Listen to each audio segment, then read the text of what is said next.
प्रथम तहलका न्यूज। हरियाणा की पूर्व शिक्षा मंत्री और झज्जर की विधायक गीता बुक्कल ने एक बार फिर प्रदेश की गठबंधन सरकार पर निशाना साधा। उन्होंने कहा कि वर्तमान में गठबंधन सरकार में सब कुछ ठीक ठाक नहीं चल रहा है, जिसकी बानगी इस बात से मिलती है कि जहां अपनी समस्या को लेकर भाजपा विधायक विधानसभा के बाहर धरने पर बैठ रहे हैं, तो वहीं गठबंधन के विधायक सरकार से मिलने वाली चेयरमैनी को ठुकराकर अपना आक्रोश जता रहे हैं। आपने देखा होगा पहली बार भारतीय जनता पार्टी की सरकार है, जजपा की सरकार है। भारतीय जनता पार्टी के विधायक असीम गोयल जी सेक्रेटेरिएट के बाहर बैनर पोस्टर लगाकर सरकार के खिलाफ धरना दे रहे हैं।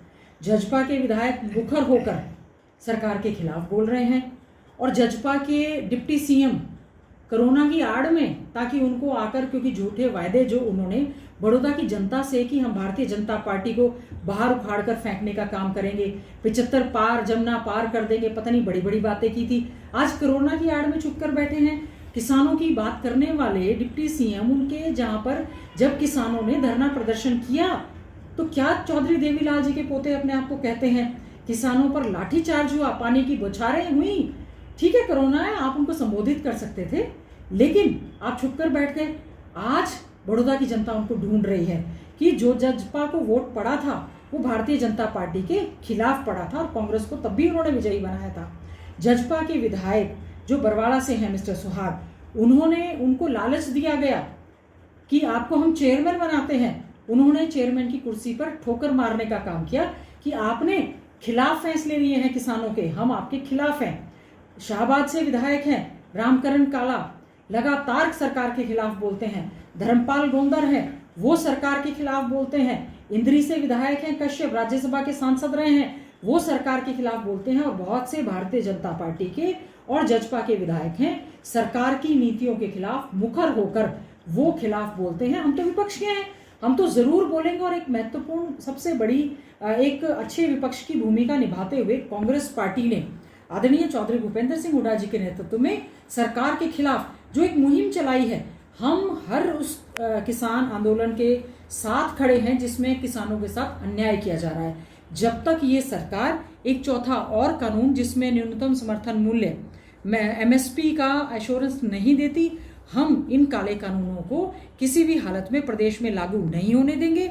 हमने हमारे प्रदेश के माननीय स्पीकर महोदय को इस सिलसिले में एडजर्नमेंट मोशन और बिल जो है ऑलरेडी हम दे चुके हैं कि जब भी विधानसभा का सत्र होगा सबसे पहले आप इन पर चर्चा करें, नहीं तो हम विधानसभा का सत्र चलने नहीं देंगे। जो ये सारे मुद्दे हैं, जो बेरोजगारी में हरियाणा सबसे पीछे, परफॉर्मेंस में हमारे प्रदेश के मुख्यमंत्री सबसे पीछे, GDP में हमारा देश सबसे पीछे, क्राइम में हमारा देश सबसे आगे, क्राइम में हरियाणा नंबर 1, महिलाओं के प्रति बढ़ता हुआ अपराध, दलितों के प्रति बढ़ता हुआ अपराध, और जो हाथरस की बेटी के साथ रेप हुआ उसके बाद कानून की धज्जियां उड़ाते हुए उसको मिट्टी का तेल डालकर जो फूंकने का काम किया है, एक डेड बॉडी को भी इन्होंने प्रॉपर ढंग से अंत्येष्टि नहीं दी। और मुख्यमंत्री जी गोहाना में खड़े होकर वहां पर कह रहे हैं कि ये कांग्रेस का षड्यंत्र है।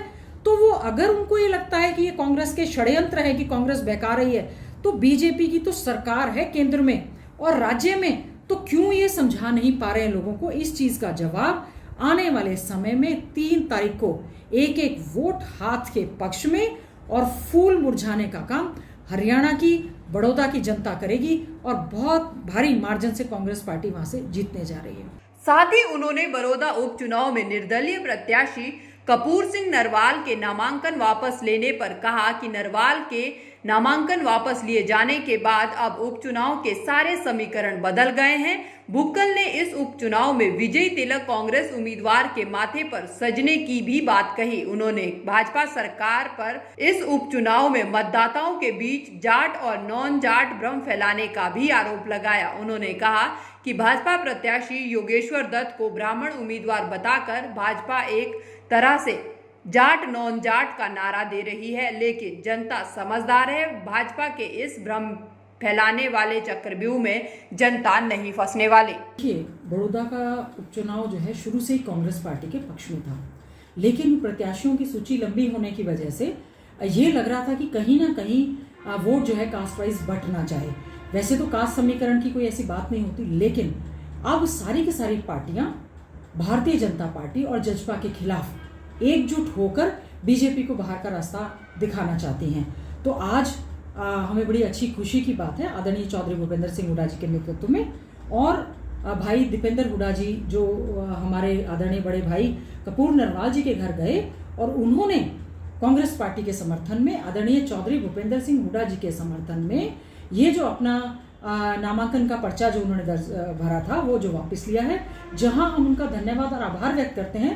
हम उनको ये आश्वासन भी देते हैं कि पूरा आपको मान सम्मान कांग्रेस पार्टी में हम लोग पूरा का पूरा मान सम्मान देने का काम भी करेंगे और उससे हमारे पार्टी के प्रत्याशी इंदुराज नरवाल भी जो हैं वो एक मजबूत प्रत्याशी की तरह उभर कर आए। दरअसल बड़ौदा उपचुनाव को लेकर सरगर्मियां तेज हो गई है और इस दौरान सत्ता पक्ष और विपक्ष लगातार एक दूसरे पर निशाने साधने का भी काम कर रहा है। वहीं इस कड़ी में अब पूर्व शिक्षा मंत्री गीता बुक्कल का भी बड़ा बयान सामने आया है, जिसमें उन्होंने गठबंधन सरकार पर तो निशाना साधा ही, लेकिन इसके साथ ही बड़ौदा उपचुनाव में कांग्रेस की जीत का दावा भी किया। हालांकि हर कोई पार्टी बड़ौदा उपचुनाव में अपनी जीत का दावा कर रही है, लेकिन जीत का ताज आखिर किसके सर सजता है ये तो आने वाला समय ही बताएगा। प्रथम तहलका के लिए झज्जर से संजीत खन्ना की रिपोर्ट।